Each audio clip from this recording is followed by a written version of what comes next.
Turkey 582 flag runway heading runway 13 right, clear for takeoff. Welcome to the DJ's Aviation Podcast, a podcast discussing the latest industry news, my personal stories, flight experiences, general discussions, comparisons, analysis, opinions, and a whole lot more. So sit back, relax, buckle up as we prepare to cruise into another podcast. Episode 2 of the DJ's Aviation Podcast. I'd like to welcome you all back to what is now the Donata Work Experience Part 2. Part 1 I published not too long ago, and that's where I detailed my experience with Air India, talked a little bit about flight operations, also discussed passenger operations on a whole, and I really did enjoy making that.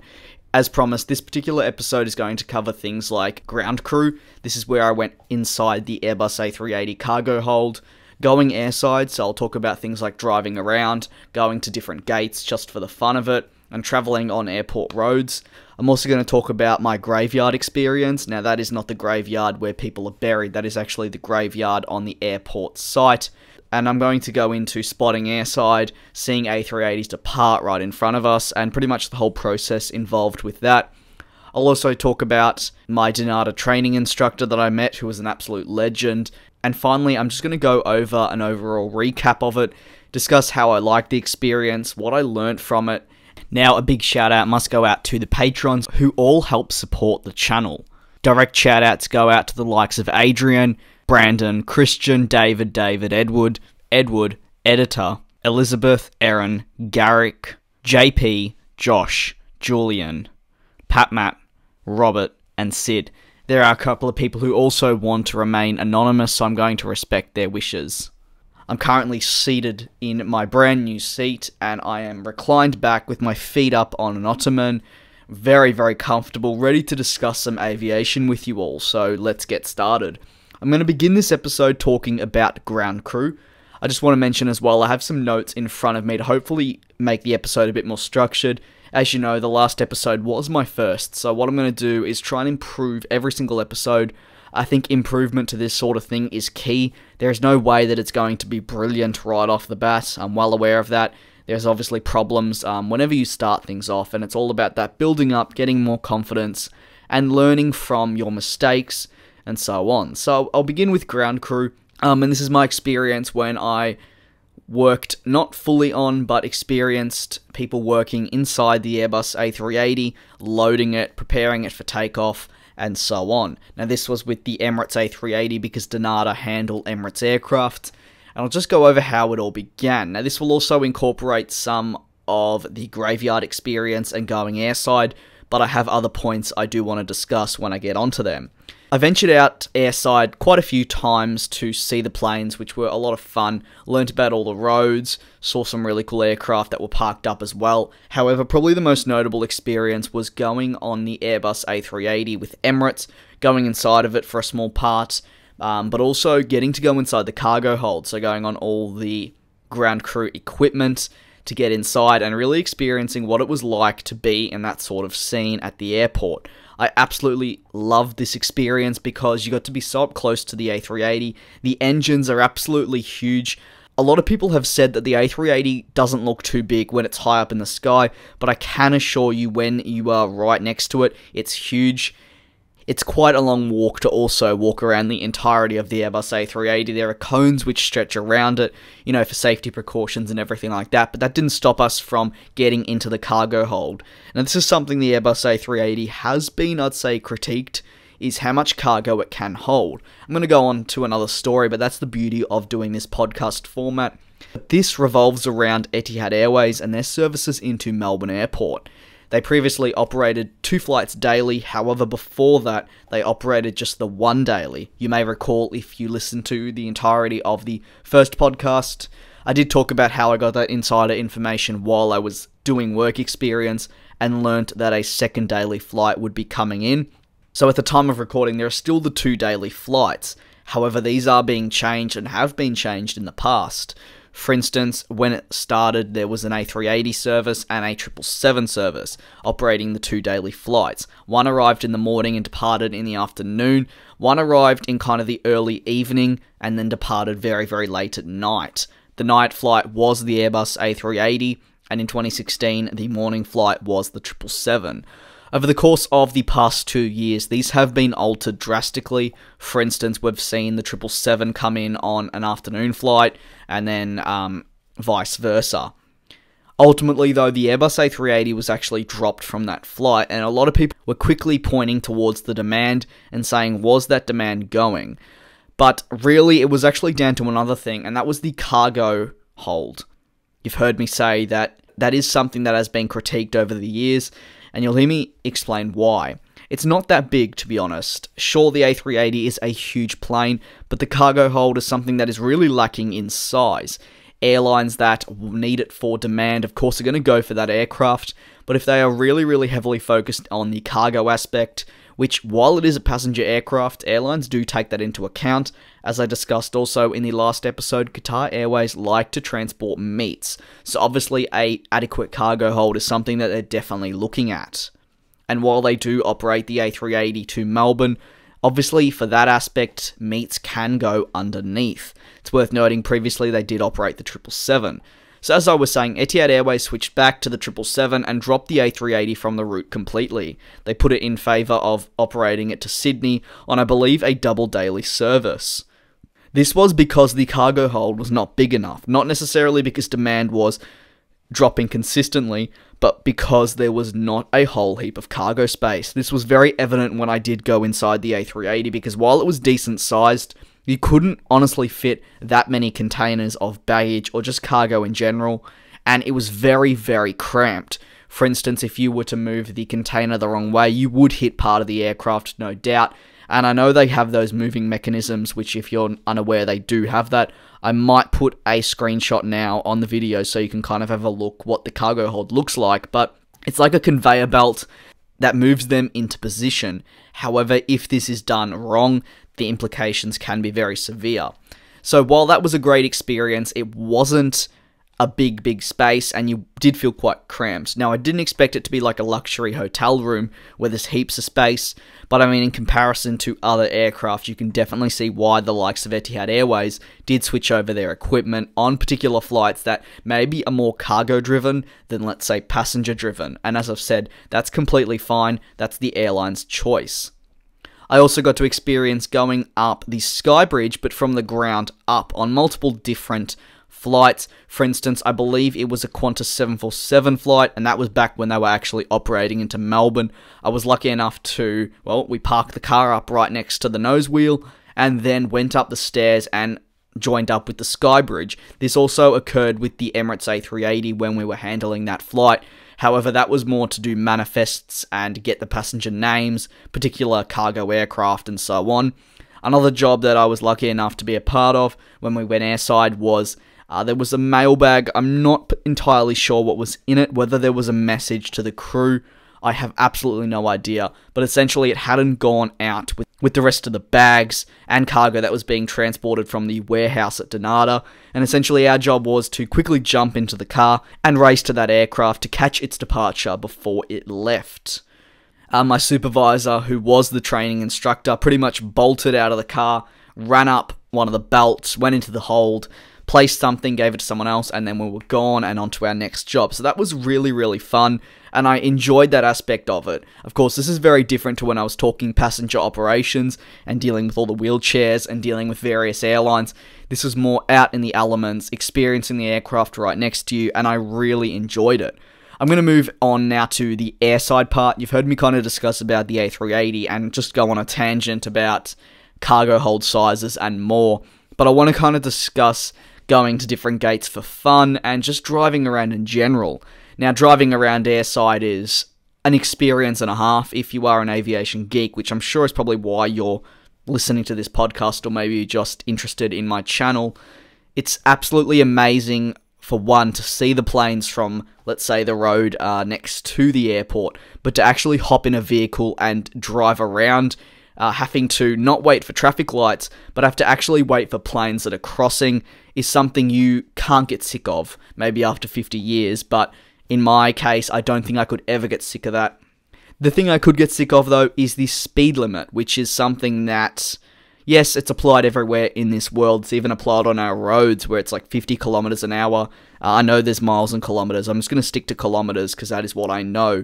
But let's say it's 100 kilometers an hour on the freeway. It is the complete opposite when traveling around the airport. I don't know the exact speed limits at the airport currently, but I know it was very, very low. Something in the region of 5, 10, or 15 kilometers an hour. And that's quite slow. Now, in school zones here in Australia, it's 40 kilometers an hour. But as I said, 5, 10, 15 is really, really slow, especially when the airport is so huge as it is. You need to remember it can be kilometers before you get to another aircraft. Or if you're heading from the warehouse, for instance, to the international terminal, it can be a good 4 kilometers, 3 kilometers before you actually reach there. Going at 5, 10, or 15 kilometers an hour, it can take 20 minutes. On top of this, you're also having to wait for aircraft to cross in front of you.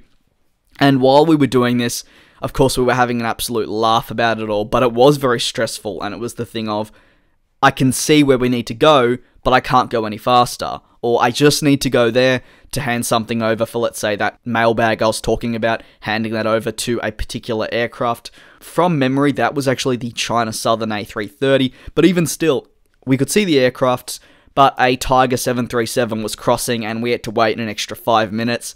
You're literally just sitting there and it can be quite tedious. Now, I don't work at the airport and I have a lot of respect for the people who do, and I'm not claiming to be an expert in any way, shape or form.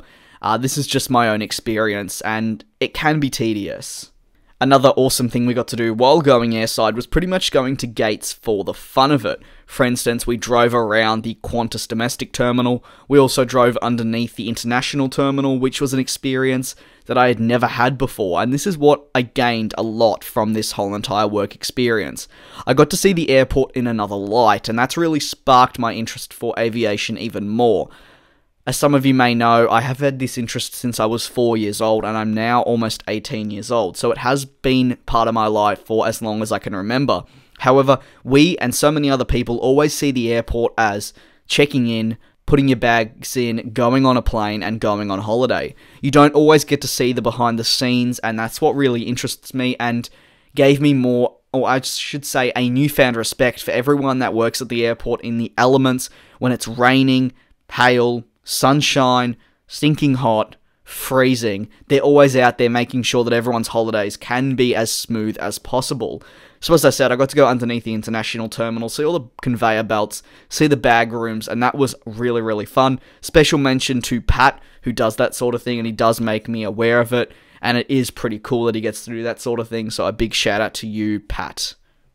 Another thing we got to do was travel on airport roads until the road pretty much ended. This essentially meant we were traveling as far as we could go, so wrapping around the airport until the road literally disappeared, taking weird paths that even my instructor hadn't taken before. Again, the experience on a whole in terms of going airside was a lot of fun. However, I've said now that experiences like going on the Emirates A380 and inside the cargo hold were amazing, but I think one of the highlights was my graveyard experience. This is where we went spotting airside, essentially. My supervisor was so amazing for this sort of thing. He even got me in at 6 AM, so the days, I haven't even mentioned this, it completely eluded me, I don't know why I haven't said anything about it, but the days from Monday to Friday were around 7 AM till 4:30 PM, so quite a long day, but I absolutely loved it, and that's something I actually noticed during my week working there. There was none of this, I need to go home, I want to go home, I'm really tired, what is the time? For instance, the morning at passenger operations, I know now I'm diving into what I discussed in episode 1, but this is the whole point of a podcast, you know, have a nice relaxed chat and discuss various things. As I was saying, when I was working in passenger operations for those 2 mornings, I think it was 10 hours combined over the 2 days, so that's 5 hours each, and they flew by to the point where I was like, I want to do more. And that's something I got out of work experience, that I want to work at the airport. Not necessarily a pilot, but something at the airport, because time absolutely flew. Even though they were long days, you never got bored. Something was always happening, and I think that's what keeps the ball rolling. For instance, when you're at school, I don't know if I can really say the same thing, For instance, when I'm at school, I'm constantly looking at the time saying, when is the period about to finish? When can I go home? When is lunchtime? When is our break, which is called recess? When I was at work experience, it was the complete opposite. It was, when are we doing this next? I don't want this to end. Anyway, as I was saying, the days were from 7-ish till 4:30-ish. This can change depending on what actually occurs, and that's including the lunch break, which was around an hour, as it allowed my main supervisor to get a meeting done. But on the Friday, on the final day, I arrived at 6 AM, a bit earlier, as per what my other supervisor said. Well, he wasn't technically my supervisor, but he did just take me under his wing, as they say, for that particular period. So he said arrive very, very early when no one was in, so even he came in early, and he said we'll go out and watch some planes, which is something you always like to hear. For instance, you have the business aspect, which is, okay, we need to get this on time, and it's very, very, do this, do that, this needs to be handed in at 3:30, and then there's the aspect of, I love planes as well, I know you like them, because obviously not everyone knew that I did like planes, and certainly the channel wasn't where it was at back then, but he was like, so you like planes, come in really early tomorrow and we will go out and watch them, and we literally just did that, and that's where the graveyard comes from. So the graveyard featured on my 1:400 scale model airport. For the people who have been around for a very, very long time, you may remember that. For the people that haven't been around that long, you may have actually just gone back and watched it, but I did have a 1:400 scale model airport. I didn't ever fully complete it, but it was very, very close to completion. I ended up packing it away for many reasons, but it was mainly to have a working space to produce these videos properly, because obviously with such a large airport, I couldn't do that. But you may recall I had a graveyard on the airport, and that mainly came from this experience where I got to see the graveyard at Melbourne Airport. The graveyard is where GSC go to rest. Not as in never being used again, but when they aren't being used for a week, 3 days, and there's no space inside the warehouse or something like that, they go to this particular place and just rest. Now, usually it's left as a tip. When we did arrive, I do remember my supervisor saying, what on earth? There were AKE containers that had looked like they'd been blown over, pushed up against fences. So the people who usually go and drop the things there, they just kind of put it there, not really in the allocated space. For instance, the Donata space was relatively empty, but a quarter of it was taken up by other containers from another company who hadn't put it in their zone. So it's kind of that thing where first in, first served, we'll put it wherever we can. But essentially, we spent a good hour and a bit literally in that graveyard, which is, I'd say, 50 meters from the runway and 25, 30 meters from the live taxiways. Don't quote me on the exact meters, because I could be very wrong in that aspect, but it should give you an idea of how close it really was. We also, we saw aircraft, like the A380, 777, Retro Roo, and there's kind of these blocks which you can stand on and see over the fence, because of course a fence encloses that graveyard, so AKEs don't go flying out and damage aircraft that are worth millions of dollars, pardon me. So we just watched the planes. It was amazing. My ears were ringing after it, but it was completely worth it, and it's an experience I will never personally forget, because as I said, there's a thing of being behind the fence, but actually getting to be around the planes on the opposite side of the fence is something completely different. Another thing we managed to do just after the graveyard was pretty much go around and have a look at like the A380. We saw what aircraft were in, so that morning was very much dedicated or devoted to seeing just planes for fun, as he didn't have anything to do. And Friday was really a laid-back day. All the other days it was me getting to know people there, getting to know what everyone did. For instance, when I finished the work experience, I did get given a very, very nice Emirates model, which I do have on one of my bookshelves somewhere. I'm just trying to scan my room for it, but I don't think I can see it here. It might be on another shelf somewhere else. But anyway, I got a very nice Emirates model from the people actually upstairs at the Emirates area in the Donata warehouse office section. So that was really, really good. But as I said, all the other days were really learning and just understanding what was going on. For instance, we spent the time doing flight operations, which is very different to, for instance, going and watching planes. I also learnt about the passenger operations aspect, but Friday was a very laid-back day, and a really enjoyable day for that matter, because I believe my supervisor's name was the following. I'm just going to be away for 35 seconds, but I will edit it out because I do believe I have the name of him somewhere. Okay, I found that his name was Simon, and he was an absolute legend. He was the instructor, or training instructor rather, at Donata, and he had just travelled to Qatar and various places in the UAE to help train different people for new aircraft. He also went up to Adelaide to train the people over at Donata for the A350, which is very, very exciting because it doesn't mean he's always based at the one place. As I said, he didn't have much to do. He was happy to take me on board, and we just pretty much watched movies, and not the movies you're thinking. You're probably thinking, oh, did you watch... What's a movie I can think of off the top of my head? Sully wasn't released then, but let's use Sully as an example. No, we didn't. We actually watched introduction videos to working at Donata, What You Need to Know, for literally an hour and a half straight. He was like, I have nothing to do. Do you want to watch them? See what it's about? And surprisingly, I learned quite a bit. I learned a lot about what they learn when they get into the job, and that was a really, really fun aspect of the day. That pretty much concludes the Donata work experience at Melbourne Airport. If I could give it a rating out of 10, I would give it an 11 hands down. I don't think I've ever done something like that in my life, and I cannot wait to eventually one day either go back to Donata or just work somewhere at the airport, because the environment is so much fun and it's just something I would enjoy doing. So pretty much what I'm going to do now is conclude the podcast, giving my overall thoughts, what I learned from the experience, where I could potentially like to go career-wise in the future. However, that will be Patreon exclusive. As you know, the people on Patreon do help power my podcast, and I really appreciate all their support. What I'm going to do now is rate the experience out of 10. I'm going to give it an 11 if I can. I don't know why I'm saying if I can. It's my podcast. So yeah, I'll give it an 11 out of 10. As I said, I've never done something like that before. Now, what were the things I liked about the experience, and what were the things I didn't? There wasn't really much to fault. I think we should start off with the negatives and then move on to the positives. But as I said, I couldn't really put a finger on anything being bad. Again, I only spent a week there, so it's kind of difficult to get a gauge for how daily life would always be like. But for instance, working in ground crew, potentially the weather could be something that would be difficult for you.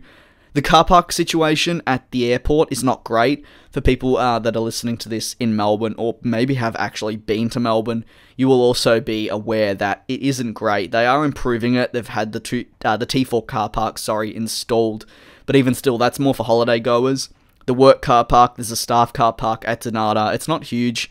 It does fit the cars though, but as I said, that may be something that they need to work on in the future with the expansion plans for Melbourne Airport. It's something to certainly look at.